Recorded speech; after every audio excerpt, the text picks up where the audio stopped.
So today we will understand part 2 of TENS, that is transcutaneous electric nerve stimulation. So my name is Om Singh Rajput and I am a BPT student. So let's start with what we learned today. So in previous lecture we learned what is TENS, how pain travel to the brain, what is gate control theory and descending pain suppression. So if you have not watched first part, so I highly recommend to watch it because it will boost your concept and it will make you understand part 2 more easily. So in second part we understand what is type of TENS, treatment parameters, electrode placements, technique and application, indication and contraindication.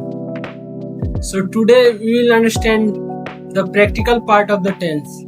So in first lecture we understand the all theoretical parts, how TENS work. But in today lecture we understand what is the practical part, how we apply to the patient. So let's start first with what type of TENS. So there are 4 types of TENS that commonly used in physiotherapy. So first is conventional TENS और high TENS, second is acupuncture like TENS जो जिसे हम लो tense भी बोलते हैं, और third है burst और फोर्थ है brief TENS. So one by one हम इसे कवर अप करेंगे. सो फर्स्ट है कन्वेंशनल टेंस जिसे हम हाई टेंस कहते हैं और ये यूज होता है एक्यूट पेन के लिए. एक्यूपंक्चर लाइक टेंस क्योंकि इसका इंटेंसिटी लो होता है, जो लो फ्रीक्वेंसी होता है, तो इसीलिए हम इसे क्रोनिक पेन के लिए यूज करते हैं. तो ये सारे टेंस हम one by one cover up करेंगे. पहले देख लेते हैं क्या क्या इसका टाइप्स होता है. फिर है ब्रश टेंस और ब्रीफ टेंस. तो ये भी क्रोनिक पेन के लिए यूज होता है और ये प्रोसीड्यूरल पेन जैसे कोई ऑपरेटिव केस में इसे हम यूज करते हैं brief TENS. So let's first understand conventional TENS, that is high TENS. So it's high TENS. So इसमें फ्रीक्वेंसी क्या हाई होता है. सो हम इसमें फ्रीक्वेंसी हाई यूज करते हैं, डेट इज 80 to 120 हर्ट्ज के बीच में. 80 to 120 हर्ट्ज के बीच में इसका फ्रीक्वेंसी होगा और इसका जो पल्स विड्थ होगा वो थोड़ा हम कम लेते हैं क्योंकि इसका फ्रीक्वेंसी हाई है. So pulse width 50 to 80 microsecond use करते हैं और इसका इंटेंसिटी लो होगा क्योंकि इसका फ्रीक्वेंसी हाई है, तो इंटेंसिटी हमें लो रखना पड़ेगा ताकि ये सेंसरी लेवल तक ही रहे और इसमें मसल कॉन्ट्रैक्शन हमें नहीं देखना है. So that's why we use low intensity so that कोई मसल कॉन्ट्रैक्शन ना हो और कंफर्टेबल टिंगलिंग सेंसेशन हो. सो इसका यूज कहाँ होता है. सो इसका यूज हम करते हैं एक्यूट पेन में. जो एक्यूट रिसेंट इंजरी हुआ है उसमें हम इसका यूज करेंगे और ये हाई फ्रीक्वेंसी है, that's why we used in acute pain. और ये गेट मैकेनिज्म पे ये वर्क करता है. In first lecture we understand if we use high frequency like 80 to 120 hertz, so it get control theory and activate beta fiber.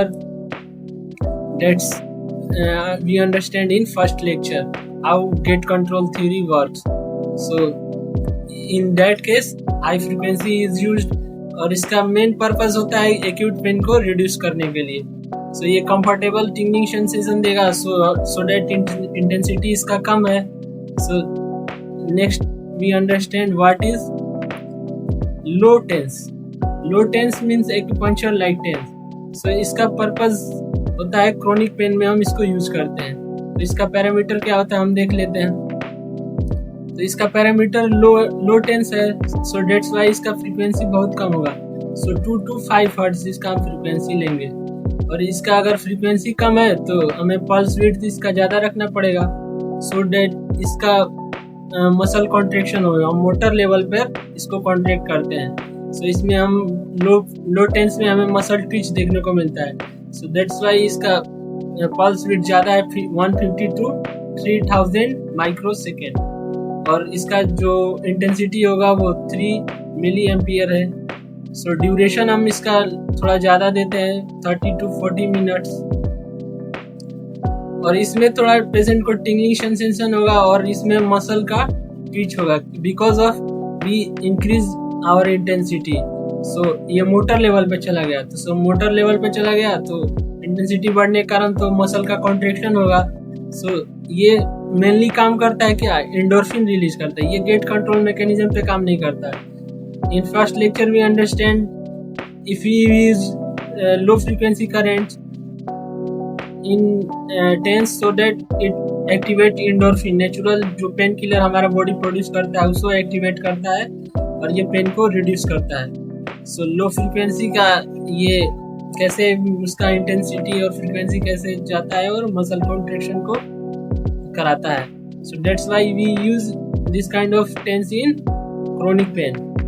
So next देखेंगे third type of TENS, that is brush TENS. So brush TENS भी chronic pain के लिए use होता है, but ये एक packet में हमको इंटेंसिटी प्रोवाइड करता है। तो some time it provide intensity, फिर उसका लो हो जाएगा, फिर ये ऐसे ब्रस्ट में एक ग्रुप में इंटेंसिटी को प्रोवाइड करता है। सो इसका पैरामीटर देख लेते हैं। तो इसका पैरामीटर हाई फ्रीक्वेंसी जैसा ही होता है 50 to 100 हर्ट्ज। ये लो फ्रीक्वेंसी पे काम नहीं करता है, ये हाई फ्रीक्वेंसी पे काम करता है।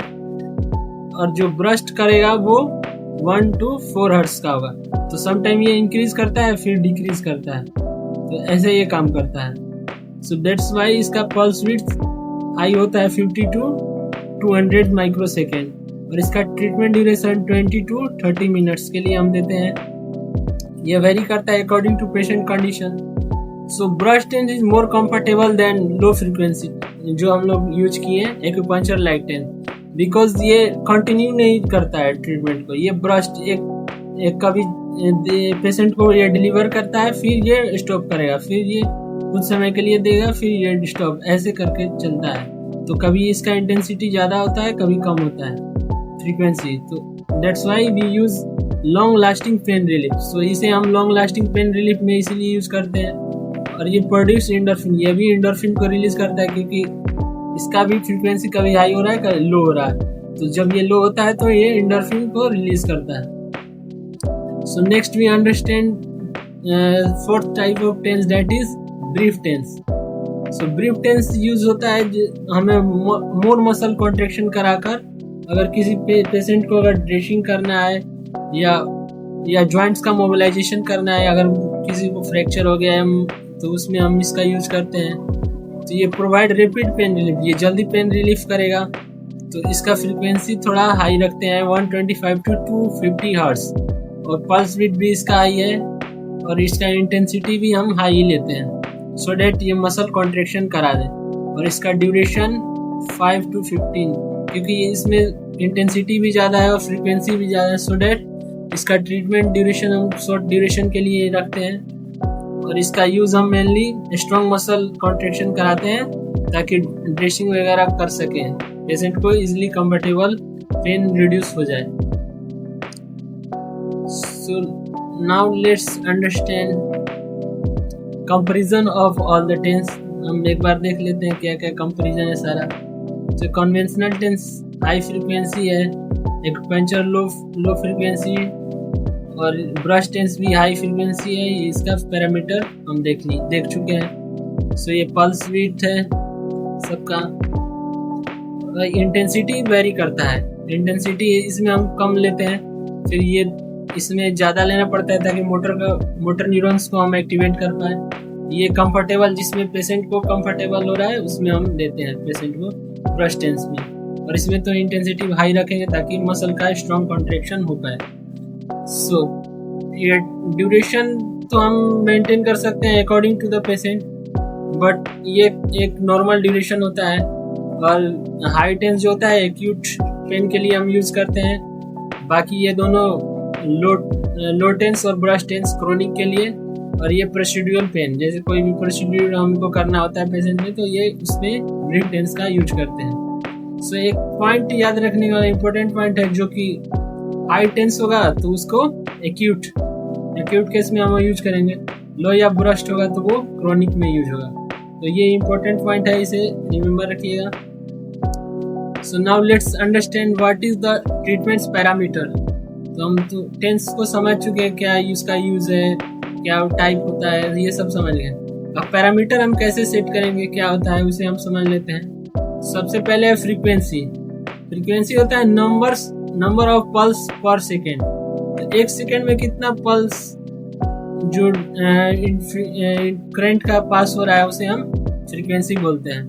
तो इसे हम लो भी रखते हैं, हाई भी रखते हैं। मेनली तो लो फ्रीक्वेंसी होता है, लेकिन उसमें भी लो और हाई रखते हैं। तो अगर 80 to 120 है, यानी कि 80 पल्स पर सेकेंड में हो रहा है, या 120 पल्स उसका पर सेकेंड में हो रहा है। तो ये फ्रीक्वेंसी हम सेट करते हैं according to our treatment plan. फिर पल्स विड्थ देखते हैं, ड्यूरेशन ऑफ पल्स, जो ये तो बीट कर रहा है ये, उसका क्या ड्यूरेशन रखना है। तो फिर ये अकॉर्डिंग टू ड्यूरेशन ये अप या डाउन होगा। तो अगर शॉर्ट ड्यूरेशन होगा तो 50 to 100 होगा, और लॉन्ग ड्यूरेशन होगा तो 150 to 300 माइक्रो सेकेंड होगा। So it determine depth of penetration and comfort.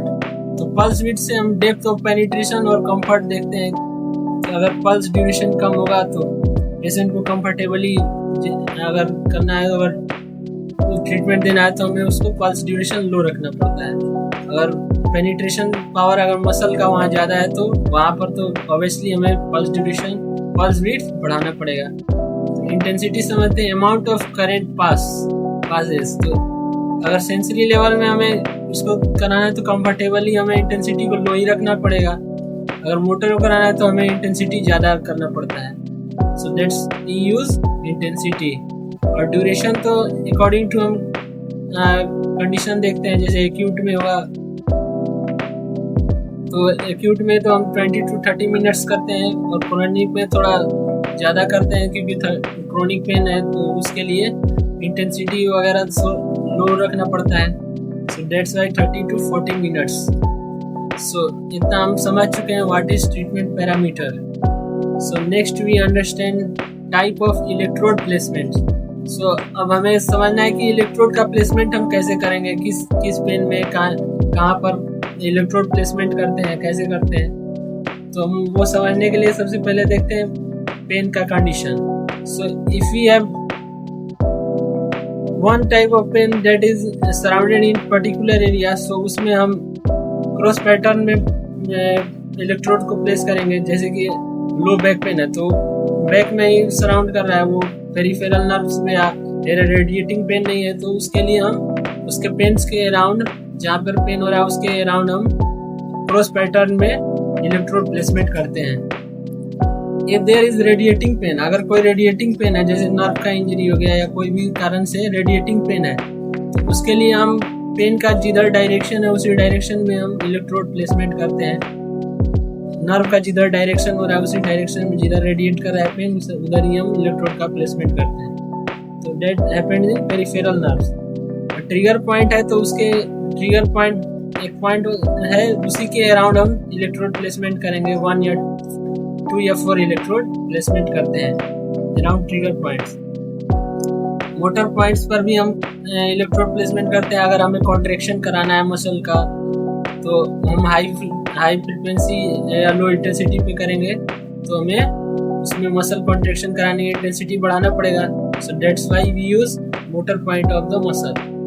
और एक डर्माटोम में भी हम प्लेस करते हैं। अगर डर्माटोम क्या होता है कि एक सिंगल स्पाइनल नर्व से जो पर्टिकुलर एरिया में सप्लाई करता है उसे हम स्किन के एरिया में सप्लाई करता है एक नर्व, उसे डर्माटोम कहते हैं। तो अगर कोई एक पर्टिकुलर नर्व है तो उसके डर्माटोम पे भी हम अप्लाई करते हैं। सो now let's understand what is technique of application. तो हम ये समझ चुके हैं कैसे इलेक्ट्रोड प्लेसमेंट कहाँ करना है, कैसे कहाँ यूज होता है इलेक्ट्रोड का, किस किस पेन में यूज होता है। सो अब प्रोसीजर क्या होगा, कैसे हम पेशेंट पे अप्लाई करेंगे। सो सबसे पहले we have to explain the procedure, कि पेशेंट को हम एक्सप्लेन करेंगे कि आपको कुछ टिंगलिंग सेंसेशन होगा या बर्निंग सेंसेशन होगा या मसल कॉन्ट्रैक्शन होगा। तो उसके लिए पेशेंट को हम रेडी रखेंगे ताकि पेशेंट को एकदम शॉक ना लगे कि हाँ क्या हो रहा है बॉडी में। सबसे पहले एक्सप्लेन करेंगे उसका प्रोसीड्यूर कि हाँ यहाँ टेंस है जो पेन को रिड्यूस करता है, आपको थोड़ा बहुत टिंगलिंग सेंसेशन होगा, ये सब पेशेंट को एक्सप्लेन करेंगे। फिर उस एरिया को क्लीन करेंगे। अगर कोई भी वुंड वगैरह हुआ तो वहाँ पर अप्लाई नहीं करेंगे, इंस्पेक्शन करेंगे, उस एरिया को क्लीन करेंगे। फिर हम इलेक्ट्रोड प्लेसमेंट करते हैं। और इंटेंसिटी हम स्लोली इंक्रीज करेंगे according to the patient comfortable. हम पेशेंट से आस्क करते रहेंगे कि आपको पेन ज़्यादा फील नहीं हो रहा है, ज़्यादा मसल कॉन्ट्रेक्शन तो नहीं हो रहा है, तो that's why we increase intensity very slow. और पेशेंट को हम कंफर्टेबल टिंगलिंग सेंसेशन देंगे ताकि उसको एक ट्रीटमेंट अच्छे से दे पाए। So that's all the how we use TENS in many patient. So ये ट्रीटमेंट टेक्निक ऑफ एप्लीकेशन था। तो at last we understand indication और contraindication of TENS. So हम ये देख चुके हैं कि टेंस को हम मेनली पेन को रिड्यूस करने में यूज करते हैं। सो बॉडी में हम इसे कहाँ पेन को रिड्यूस करने में यूज कर पाएंगे टेंस का। तो सबसे पहले low back pain, osteoarthritis, rheumatoid arthritis, neck pain, fracture healing में भी हम टेंस का यूज करते हैं। और एक मेन है जिसमें सियाटिका, जैसे कि कोई भी रेडिएटिंग पेन होता है पेरिफेरल नर्व के कारण, तो उसमें हम यूज कर पाएंगे। और बाकी सब myofascial, ankle sprain, post operative में भी इसका यूज कर पाते हैं। सो now let's understand it's Contra indication. हमें टेंस का कहाँ पर यूज नहीं करना है, ये सबसे ज़्यादा इम्पोर्टेंट है। यूज करने से ज़्यादा कहाँ यूज नहीं करना है उसका हमें ज़्यादा इम्पोर्टेंट होना चाहिए। सो पेस मेकर, अगर कोई भी पेस मेकर इम्प्लांट है बॉडी में चेस्ट के राउंड, तो हम वहाँ पर यूज़ नहीं करेंगे। प्रेगनेंसी में यूज़ नहीं करेंगे। और कायरोटेड साइनस के अराउंड तो यूज़ नहीं करेंगे। एनेस्थेसिया, कोई ये एनेस्थेसिया है जैसे स्किन में कोई सेंसेशन नहीं है, तो वहाँ पर भी हम कि because of loss of sensation उसे कुछ फील नहीं होगा, तो वहाँ पर भी हम उसे टेंस का यूज नहीं करेंगे। एपिलेप्सी, ओवर ब्रोकन स्किन, कोई भी कट या वुंड है तो वहाँ पर भी हम टेंस का यूज नहीं करेंगे। Malignancy, over eyes, unstable cardiac condition, किसी का कार्डियक कंडीशन अनस्टेबल है तो उसमें भी यूज नहीं करेंगे। मेटल इम्प्लांट और acute stroke, blood pressure high है, एक्यूट स्ट्रोक का पेशेंट को आ चुका है, तो उस कंडीशन में भी हम टेंस का यूज नहीं करेंगे। So that's all about TENS. हम पूरा टेंस देख चुके हैं, इसका इंडिकेशन और कॉन्ट्रा इंडिकेशन भी। So that's all about the part 2 of the TENS. So thank you guys, hope you understand tense very easily. So if you understand, please hit the like button, and if any doubt, please ask me on the comment, and make sure you subscribe my YouTube channel so that I upload regularly such kind of educational content on my YouTube channel. So thanks for watching guys, thank you so much.